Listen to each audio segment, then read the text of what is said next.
Hello and welcome. This is a recording of the talk that I gave at Category Theory 2025 in Brno a couple of weeks ago. It's a joint work with Meglio, Heunen, Lemay and Dario Stein. And it is about building a new calculus of relations. Now, first of all, what is this about and why do we want to do that? Well, as usual, in category theory, there are several ways to motivate why a certain construction is in place, right? Usually coming from like different angles and different perspectives. On top of that, the five of us come from very different backgrounds.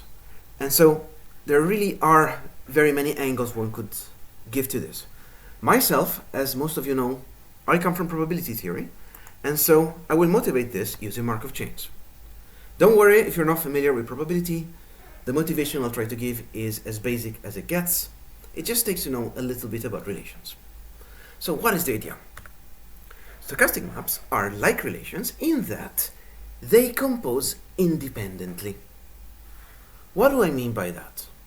Let's first look at relations. So we can look at relations as like functions, except that they are multi-valued possibly, right? So, for example, take a set of coins, and coin A may have outcomes heads or tails. So it's not like a function because it can have multiple outcomes, right? Same things, for example, for coin B. So we represent the situation as follows. So there's a set of possible outcomes: A heads, A tails, B heads, B tails. Now I know this looks basic, bear with me, if it's gonna get more complicated in a moment. Alright? So in general, relations are not this simple, right? Because for example, B may have two heads, and so the outcomes are just these. So there's only an arrow from B to heads, and so what we have up here is a subset of the Cartesian product, okay? Now, I don't want to draw A's and heads all the time, so I'll just do ticks and crosses. Okay, so this will represent a subset of the Cartesian product. Okay?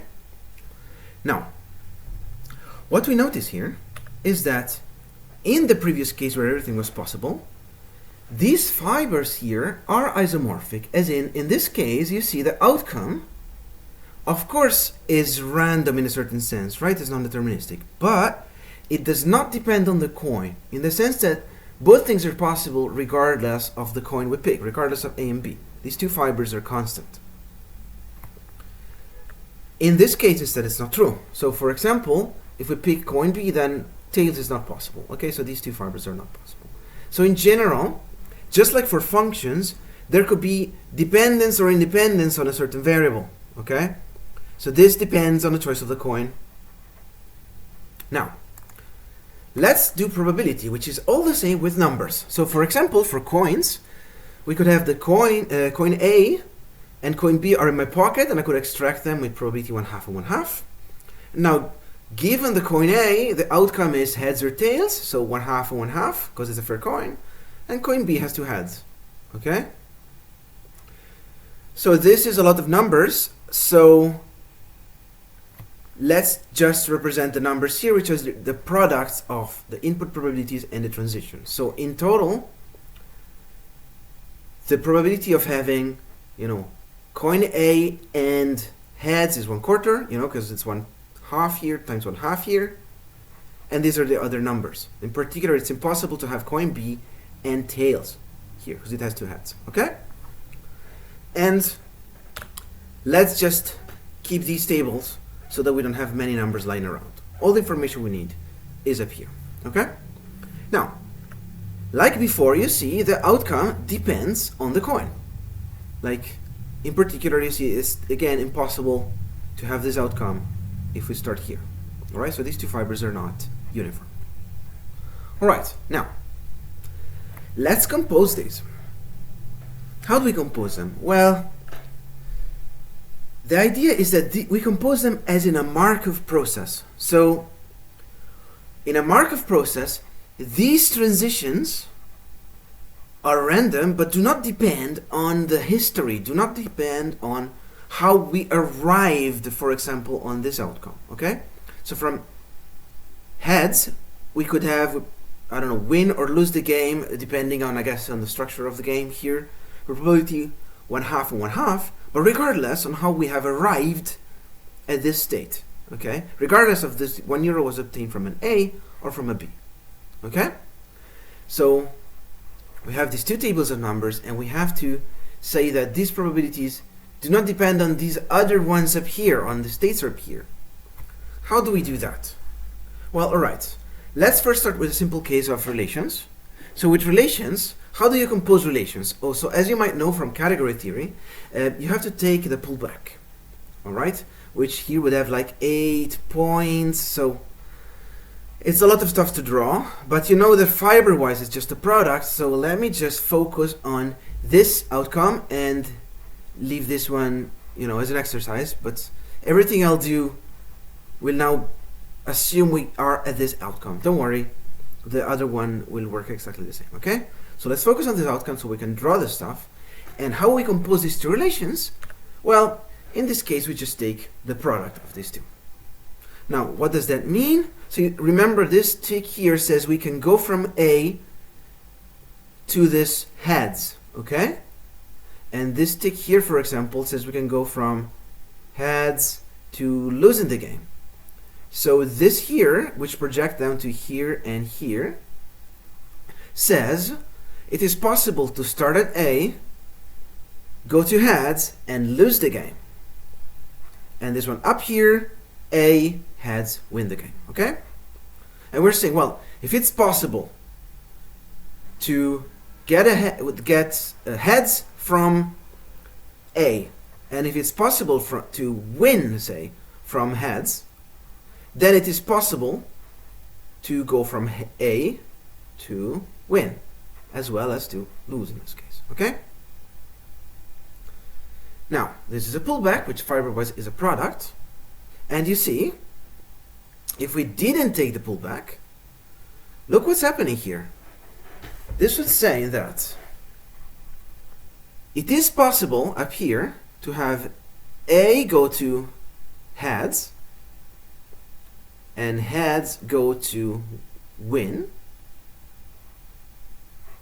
but it is not possible to do B go to heads and heads go to win. So whether we win after obtaining this €1 here, this heads, is not just depending on some random chance and where we are.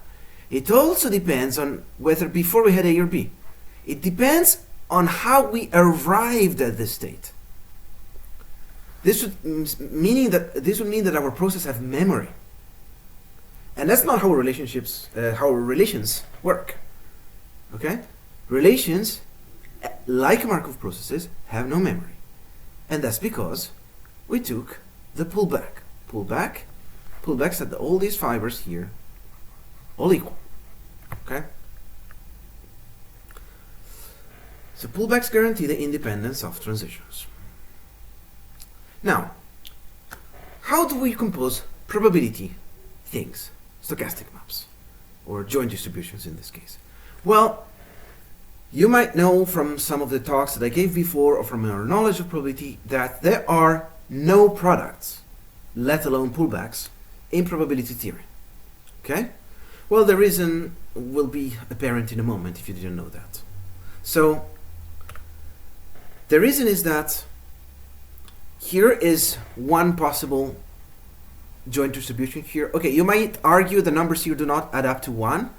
You're right. Remember that we are discarding this half of the process, all right? So this is just the 1/2 of this heads, all right? Which is the sum of these guys.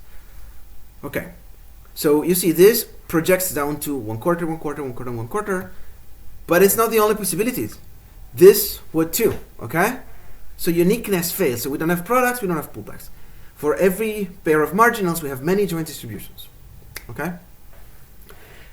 So which one do we choose up here to compose these two processes? Well, you see the one up here, again, has memory. You see, now it's not really can we get there, can we not get there, and so on. This is really what's the probability of getting there.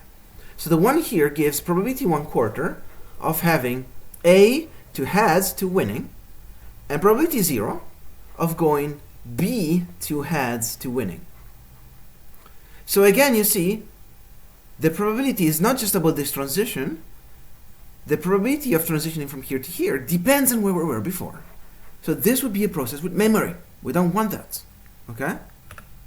So there is a canonical choice, which is the one that makes everything independent, or I should say conditionally independent given this outcome.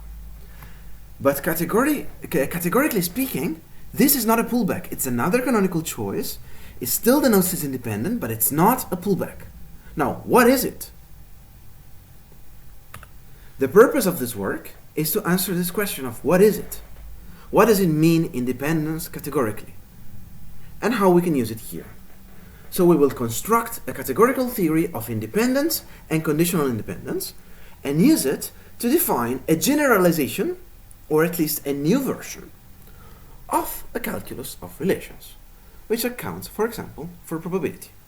And that will be the rest of this talk, okay? All right, so how do we talk about independence categorically? For a good categorical theory, it's ideal to have two things. The first thing that you need to do is to have a good conceptual understanding of your phenomenon, so you can formalize it mathematically, okay? All right, so let's sketch what's going on here. What does it mean, independent? So, usually, things are different but related. For example, coffee and theorems are not the same, but they are related. And most things in nature are somewhat related to some degree, right? So the more I have coffee, the more theorems I can prove. Does that mean that coffee and theorems are the same? No, okay? Coffee and caffeine are the same. Of course, here I'm discarding decaf and other types of coffee. But okay, the amount of coffee and the amount of caffeine I have encode, for my purposes, exactly the same information, so they're perfectly correlated, okay? Coffee and theorems are not like that. They're different, okay? Great. So are they fully unrelated? Well, no, okay? Coffee and money are, fully unrelated, okay? There is no real relation between how much theorems you prove and how much money you make, okay? Yes, this is the correct diagram, okay? So, no, you cannot object to this. This is the correct relationship. So, you see, up here you have James Simons. Down here you have Gregory Perelman. I am somewhere here. And this is my friend from college that moved to the industry, okay? So you have all four corners here. They're independent. All right. But jokes aside, you see the situation here. Things can be the same, can be not the same, but also can be maximally not the same in a certain sense, okay? And in category theory, we have beautiful theories of how things are the same and in which way things are the same and so on. What we need here is something a little bit different, something a little bit additional. Something where things are like also exactly not the same. All right? How do we do that? Well, what is the second ingredient to have a good categorical theory? And this is really, when you have this, you are really lucky, you really have the cherry on top. Well, is an example from a completely different field.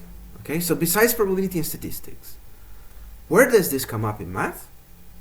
And we do have the cherry on top. We're really lucky because another example of this phenomenon is geometry. Okay? Things are the same when they're parallel. Think of vectors or lines. Things are not the same in the general case, and things are fully different when they are orthogonal. Okay? So this is probably even much older than the probabilistic case. It's probably one of those instances of the fact that good ideas in math tend to come to us in geometry first. Think about it. This happens all the time. But okay, we have this also in geometry. Okay? So let's now try to find a categorical framework that generalizes these two examples and possibly more. Okay? And that leads us to how this work came about. What does the category theory of probability and the category theory of geometry, Euclidean geometry, have in common? Well, dagger categories. And that's how we all started working together. Okay, dagger categories are the common, middle ground between all the researchers in this work. And indeed, we started working on it on Category Theory 2014 last year in Santiago de Compostela. So Meglio and Chris Heunen gave talks about dagger categories of Hilbert spaces. I gave a talk about a dagger category in probability, remember, on martingales.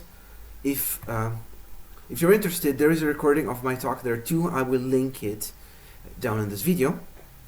And during the excursion, we went on a very nice trip where we started talking about math and we started this collaboration using dagger categories. Okay?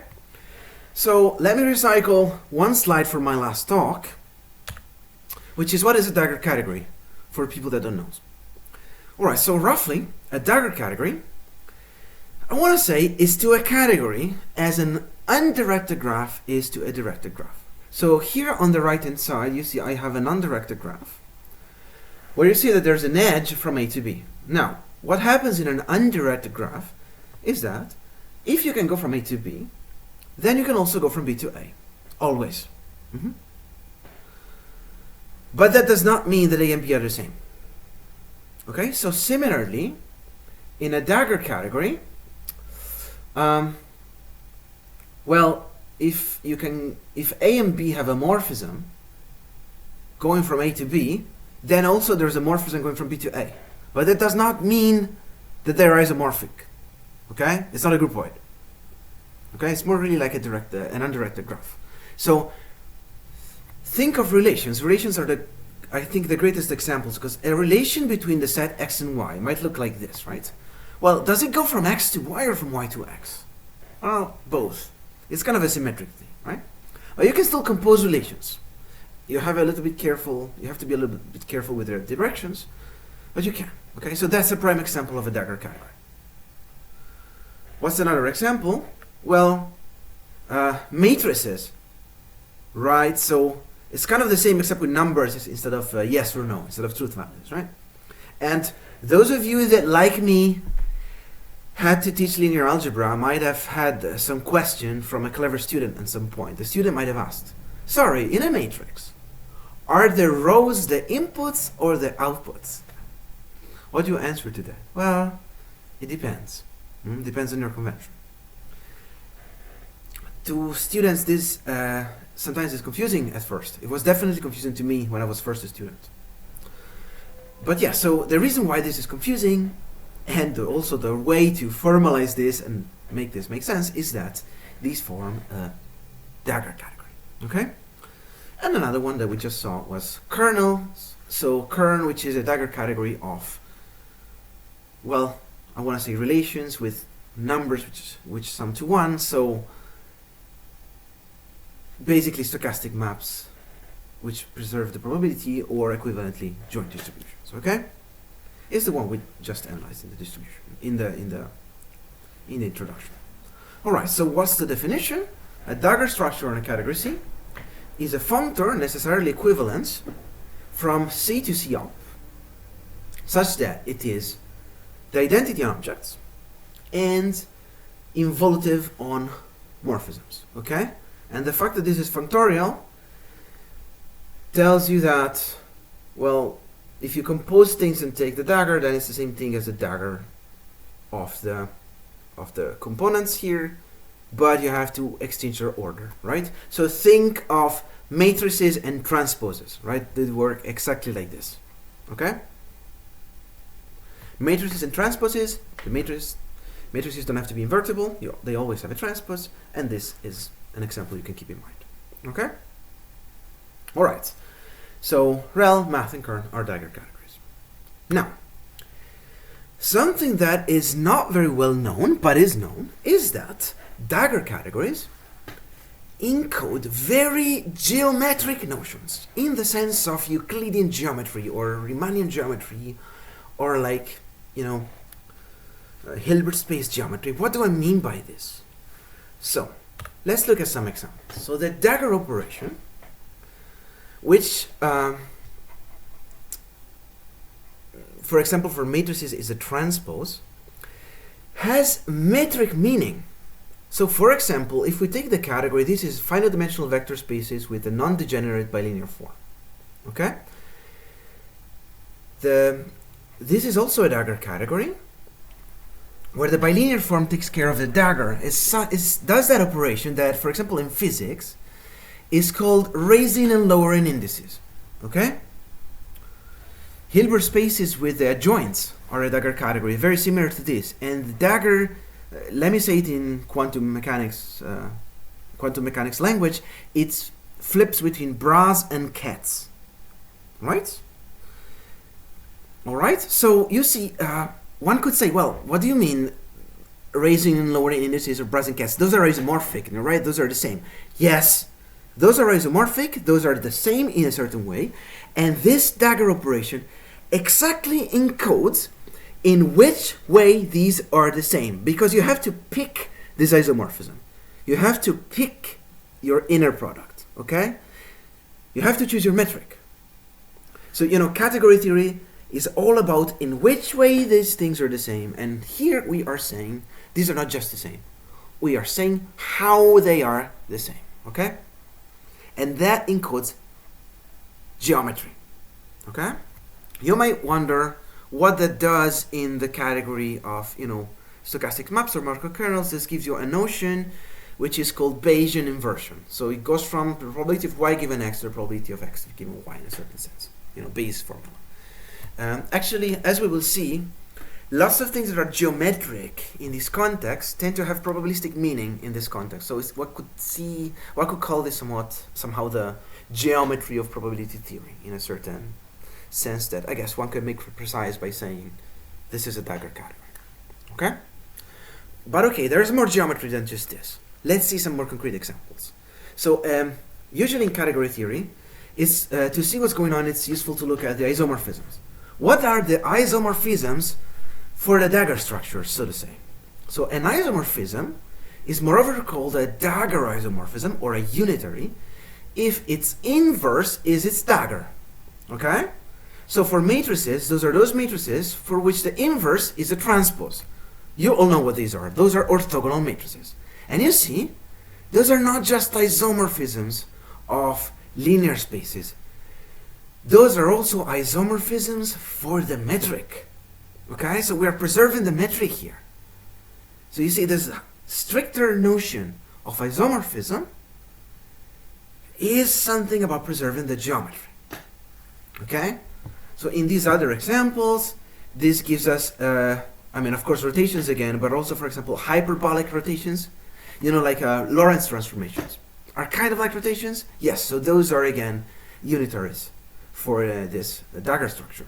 Or like if you have a symplectic structure, those are maps that preserve a symplectic structure, like these linear symplectomorphisms. So that's again an example, okay? So there's more than just the affine or linear structure. We're preserving some kind of geometric or geometry data there. In Hilbert spaces, there are exactly the unitary maps, unitary operators, if you want. In kernels, these are almost surely deterministic isomorphism. So these are like the maps that are also not very probabilistic. In that sense, they're kind of strict. It turns out that actually every isomorphism in kernel is in this form. Okay? All right. So this is already a way in which you see there is some geometry in the dagger structure, and also some probabilistic information here, because these are deterministic and are like something like almost sure isomorphisms of measurable spaces in a certain sense, in a certain almost sure sense. All right, let's keep going. So what is the relative notion for monomorphisms? So like the injective thing instead of isometries. So a monomorphism is called a dagger mono or an isometry if you see split, and it's splitting, so it has a retraction, and its retraction is its dagger. Okay, so these are exactly what are called the isometries or Hilbert spaces, or like the isometric embeddings. Okay, so something that embeds your metric in like injectively. Okay, not fully. The image is not the whole thing, but it also preserves the metric in the embedding. In kernel, this is sometimes called a proper kernel. Again, it encodes probabilistic information. The dual, well, you see this is actually a self-dual notion in the sense that there is a notion of dagger epi, and it's exactly saying f is dagger mono if and only if it's dagger is dagger epi. What is that? Well, those are exactly those projections for which you see the kernel has a orthogonal complement, and this map restricts to an isometry between the orthogonal complement and the actual codomain. So you see again some geometry information, and it's exactly the dual notion to up here. Okay, so something like the co-kernel basically is orthogonal. In kern, again, this encodes probabilistic information. This is exactly saying that the map is deterministic. So you can see that as a coarse graining of your probability space, for example, with a coarser signal algebra. Okay, so again, nice embeddings here, nice projections here. Same thing for the probability kernel. Like they're like the embeddings and projections which are like relevant for this geometry or probabilistic notions. Last but not least, idempotents are called dagger idempotents or projectors if they are in this sense self-adjoint, or if they are their own dagger. Okay? Yes, you might notice here it's something like a microcosm principle, because it's like if you view the Hom set of a category something like as a matrix, then the dagger categories are something like the self-adjoint matrices, symmetric matrices. Okay, so here we have orthogonal projections and not just projections. Okay, and in kern we get exactly conditional expectation. This was the topic of my talk last year on martingales. Again, it's linked down here if you're interested, okay? But you see that also has some kind of geometric information, orthogonality information, and probabilistic meaning, okay? All right, so these are some known but not very well known facts about the geometry encoded in dagger categories. All right, so now let's get to the new concept in this work. So we define a commutative square in the dagger category to be orthogonal or independent if these two yellow arrows are equal. So G composed with F dagger is the same as, you see, doing first U and then V dagger. Some of you that are well versed in pure category theory might already think something like exact square or back-Chevalier condition, and this is related, but it's not quite the same thing. Let's see in a moment. Let me also say the word orthogonal in category theory, as well as the symbol for orthogonality, are already taken, unfortunately.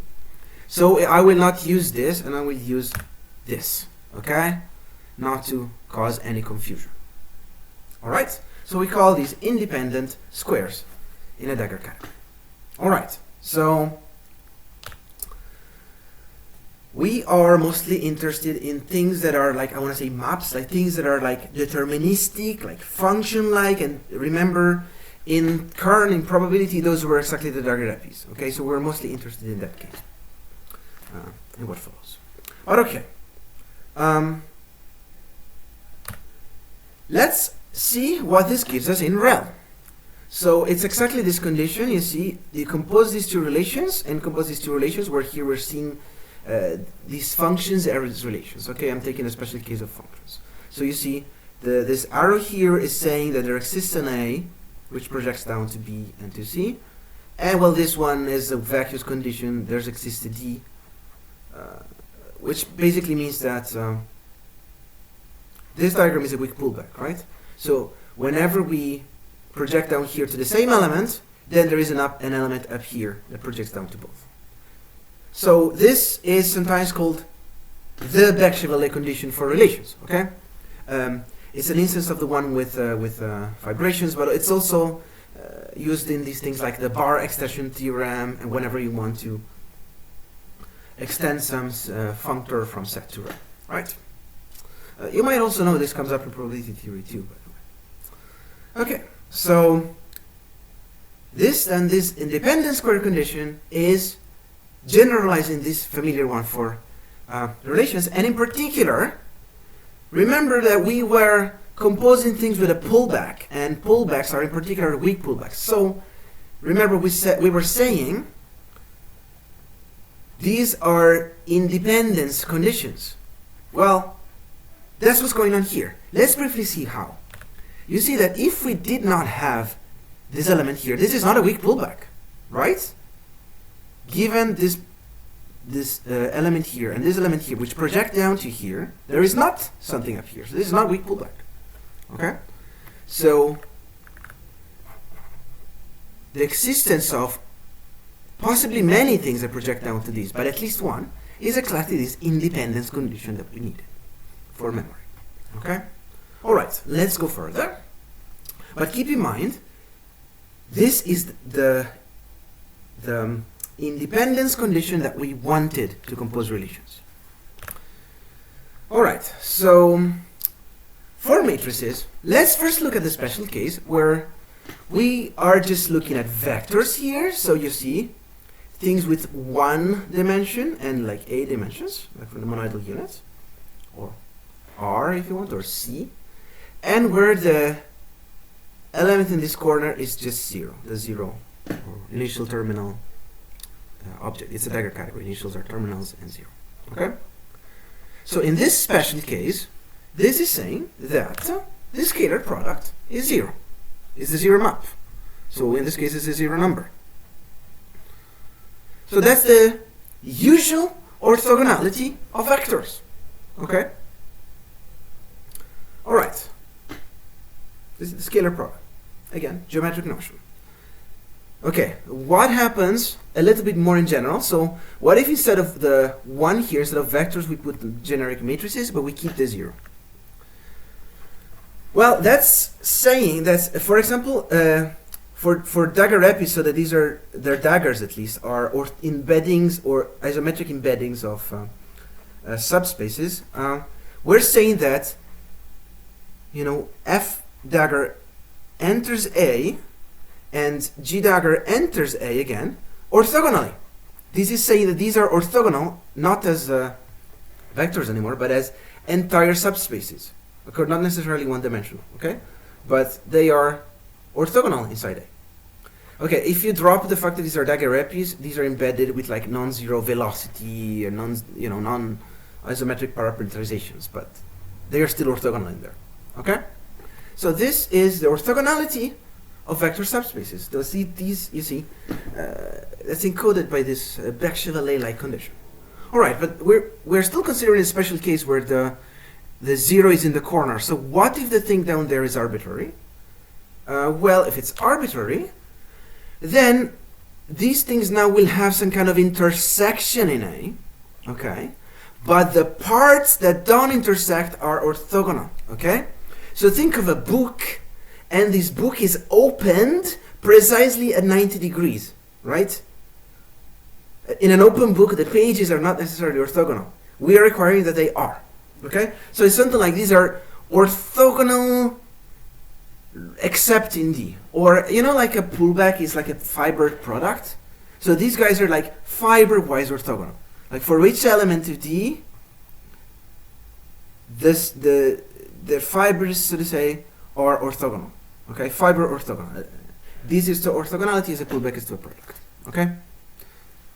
So you see, this encodes a geometric notion of orthogonality. Alright, let's keep going. So, for probability, again with the 0 down here, if we view F and G, remember dagger epis are deterministic maps, so we can view them as random variables on A. If you view these as random variables or observations you can make, this condition says exactly that these random variables are independent in the probability sense. And if you don't have the 0 down there, the one element set, these are conditionally independent given the common random variable down here. Okay? So this encodes exactly conditional independence, and the independence as a special case. Alright? So Beck-Chevalier will put big pullbacks for relations, orthogonality in geometry, and independence and conditional independence in probability are all special cases of the one and the same categorical notion of independent squares in a dagger category. That is our categorical notion. Alright? So, success. But let's go further. An independent pullback is a universal independent square. Let's do it for dagger repis, okay? So, it's not just an independent square, but like for every, so to say, other independent square like that, there's a unique dagger repi factoring, such that these diagrams commute, okay? We call this an independent pullback. If C is 0, as usual, terminal object in the dagger category, we call it an independent product. Notice that the universal property is just for independent pullbacks, so this is not always a regular pullback, okay? So, independent is not stricter than a pullback. Now, in matrices, this gives, for example, independent products are not just direct sums of spaces, but remember our spaces have geometry. So, the direct sum with the direct sum metric, which until now had never been given a categorical definition, a universal property. This one, okay? Now, an orthogonal direct sum of say, Euclidean spaces is in particular a direct sum. So here, independent products are products and independent pullbacks are pullbacks. But in probability theory, remember, there are no products or pullbacks, okay? So independent products exist, but they are not products of pullback. What are they? Well, the famous canonical choice. The product of probability spaces and the conditional product of probability spaces given a common marginal too. Okay? So you might know, I liked saying until today actually, that there is no universal property of the product of probability spaces. Well, there is. There is now. Okay? And it's this one, if you consider a dagger category. Well, I should also say Alex Simpson actually has done things a little like that before. So there was a universal property in the sense of Alex Simpson, and as we will see in a moment, this will come up very soon in our context too. Okay? But this gives a universal property of the product of probability spaces. Okay? A purely dagger theoretical universal property. Alright. So, you might have wondered, sorry, weren't there mathematical ways to talk about, for example, independence? I don't know, linearly independent vectors, or independent random variable. People might have done this in combinatorics and probability, right? Yes, they have, okay?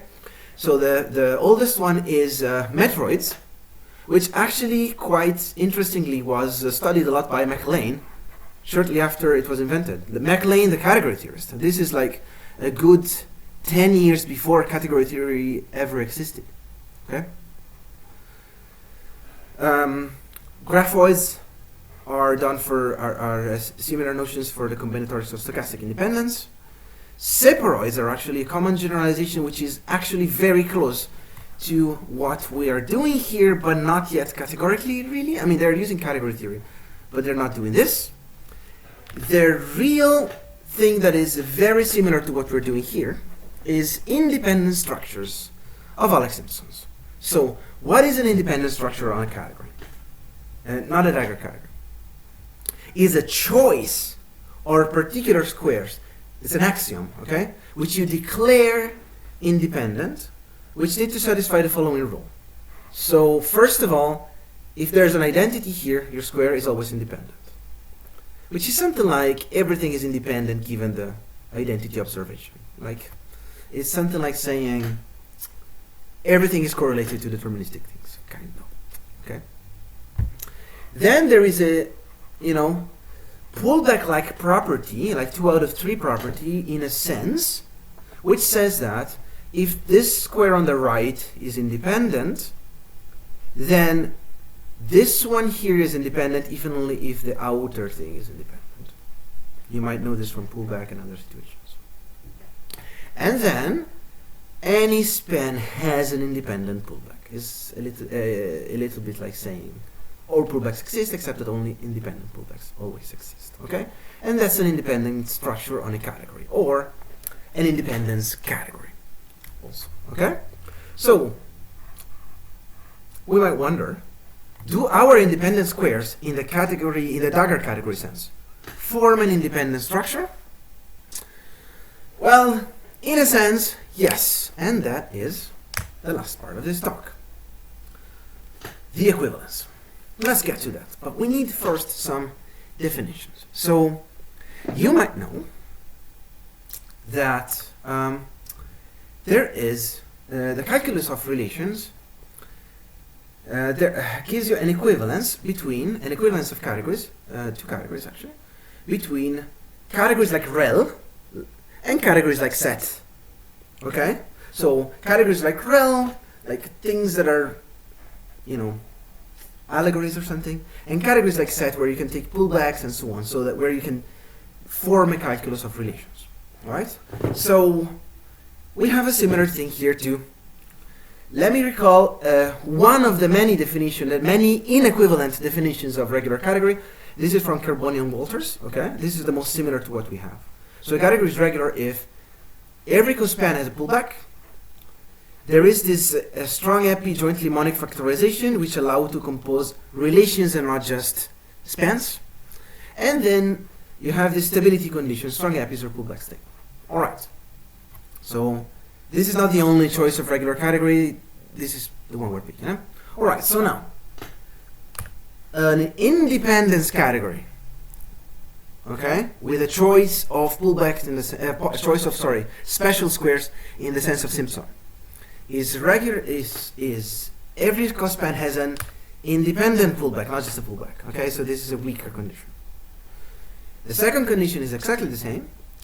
The third condition is the one we change the most. We don't require, we do require the strong epis or independent pullback stable, but we require more. We require that every morphism is actually a strong epi. And so this holds trivially. So that's a little stronger than regular categories, so we call this an epi-regular category. We don't yet have a notion of just independence regular category, work in progress. If you have ideas, please contact me. And no, the most naive notion you might think of doesn't work. See the paper, okay, which is linked again at the end. So it's not so straightforward to come up with a non-epi regular one here, okay? So this is the definition we work it for now. Every morphism is strong epi. For probability, this is general enough. Actually, it's general enough for our purposes because these are the ones that look like maps, like strong epis are the deterministic morphism, remember? Okay, so, for example, probability with measure-preserving deterministic maps. Okay, those form an independence categories as shown by Simpson. And it's an independence epiregular category. Hilbert spaces and co-isometries. Okay? And then set does not, because remember we're asking everything to be epi in a certain sense. So sets and surjective functions is an example. Okay? And it's dual. Sets and injective functions up is also an example. Alright? This is a lot like a regular category. For example, every morphism is the co-equalizer of its independent kernel pair, so it's a little bit like every morphism. It's not just epi, but regular epi. And also F is monic, if and only if the identity is its independent kernel pair. Okay? So you see, it's very much like the theory of regular categories, except with independence all in there. By the way, this, so to say, internal equivalence relation is not reflexive. So things are not as similar to the usual case. And in particular, this is usually not an actual kernel pair. So this is really a different theory, okay? But it's very similar to the usual one. All right. Now, let's go to the allegory part. So remember that we were expressing a relation. So a relation is something like a non-deterministic function, but we were expressing it as a table, so to say. So what do I mean by it? As a pair, as a span of deterministic functions of maps, so to say. Okay? So a relation is more general than a function, but it's also obtainable in terms of functions as a particular span. Okay? Classically, this is given by a notion of a tabulator, like in categories, dagger categories, and so on. Actually, tabulators and their universal properties are all the rage in modern double category theory. So here is one more situation where they come up. What is our version of that? So a dilation of a morphism R in a dagger category is a span where these are dagger epies. Okay, in probability these are like the deterministic morphisms. Okay, and this R needs to be the composition of these two. Okay, just like in the classical case. And now a dilator is a universal dilation. What is the link with tabulators? Well, you can prove that in a dagger category, which is called dilatory, so that has all these guys. In its subcategory of dagger epies, a dilator is the same thing as a jointly monic dilation, and that's usually how these things are defined, for example, in allegories. Okay, so this gives us the same notion. Okay, it's a universal dilation, or equivalently a jointly monic dilation in this context. But the universal property is what we really need here to make our thing work. All right, so that's dilatory dagger categories. Math has dilators. They are like related to the Cholsky decomposition, and then you have to do some row echelon form to prove it. Kern has dilators. It's actually called in categorical probability the Bloom-Schrick factorization, using ideas that I think date back to parsing knots and then Fritz and I don't know if it was Fritz and Wendell Young or Fritz and Andres Klingler, but this is a known factorization of kernels. All right. Also, these subcategories of REL have dilators. So we need again these legs to be epi, right? Not just functions as you do for relations. So it's slightly different factorizations than the usual one. So for example, surjective multivalent functions here are decomposable as spans of dagger epies, and it's dual as well, injective partial functions. Okay, so these are all examples of dagger categories with dilators. All right, now just like in the classical case, we have an equivalence of category between, so to say, the regular things and the allegory thing. So between epiregular independence categories and functions preserving their structures and dilators. Just like in the classical case, how does this equivalence work? So in this direction, we form relations, but with this slight difference, but we're doing independent, we're composing independently. Okay? I mean, remember, also with usual relations, you compose independently. Yeah? So we're not doing something different here. We're doing something, in a sense, a bit more general. Relations is again an example, not an example because of surjectivity, but the idea is not different. So what do we do here? When we compose two relations, we take the independent pullback, okay, which is more general. Right? And on the other way, we take the subcategory of coisometries, which are our notion of maps, so to say, like deterministic morphisms in this context. Okay, so that's the part where this is different from this classical context, because in the classical context you don't take all epies. But again, there's probably a more general version which we still haven't worked out, which encompasses both. Okay. All right, so that's an equivalence of categories, and it's actually a two equivalence, actually an adjoint equivalence of two categories, where the two cells now, well, here you can call an independent natural transformation, and a natural transformation such that all its naturality squares are independent. Okay, so we have really a two-category theory here.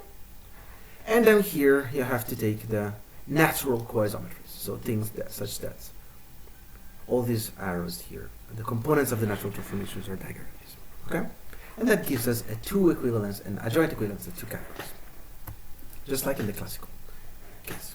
Alright, so that's a purely categorical statement here. Alright, so we have a calculus of relations and an equivalence, just like in the classical case. Success. That's what we did in this work. Now, I'm going to say a little bit more things though. So, first of all, this recovers known examples.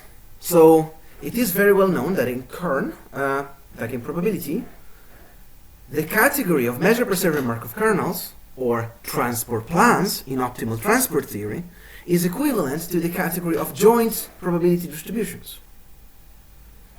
So, relations like things, kernels, are a lot like spans like things, joint distributions. Our theorem generalizes that, so that's an instance. And this is also known that it works for every Markov category with conditionals, so that is an instance of our formalism too. You can get a dagger category canonically out of such a Markov category called probstock. Again, it's in my talk last year, so you can see it. You can see it in notes. And then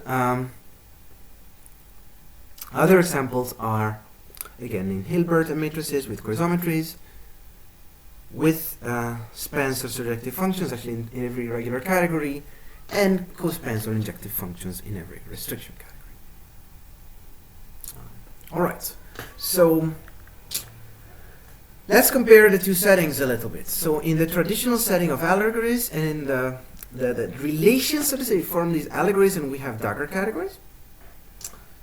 The function-like things, the maps, are these joints there. We have dagger epis here. Again, maybe it's not the most general version, but it works for all our examples. The thing where relationship or tables is usually done by tabulators, and we have dilators here. The gluing of two things is usually a pullback, and here we take an independent pullback, for example, for composition.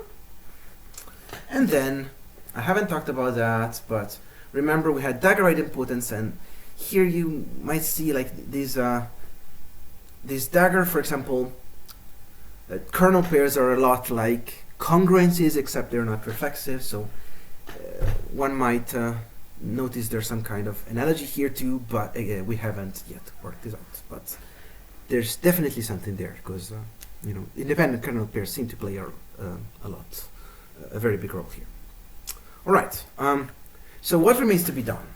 Well, yes, as I said, are there non-epi regular independence categories, and can we find a common generalization with the usual situation of the usual equivalence? Second, so again, remember, dagger epi is the same thing as a co-equalizer of the independent kernel pair. So is there such a thing as independent descent theory? Probably yes, because Simpson and Stein have already worked on the probability theory case, like on the instance of this for probability, doing descent theory for sheaves of random variables. So there is for sure a general notion here at play.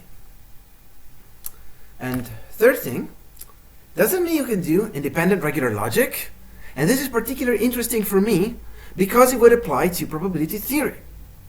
So well, that has still to be done, and I would find it extremely interesting. All right, let me stop here. You can find more information in the things linked below, and the paper has appeared today on the archive at this link. So thank you all for listening, and please contact me or any of my co-authors if you have any questions or comments. Bye, and thank you.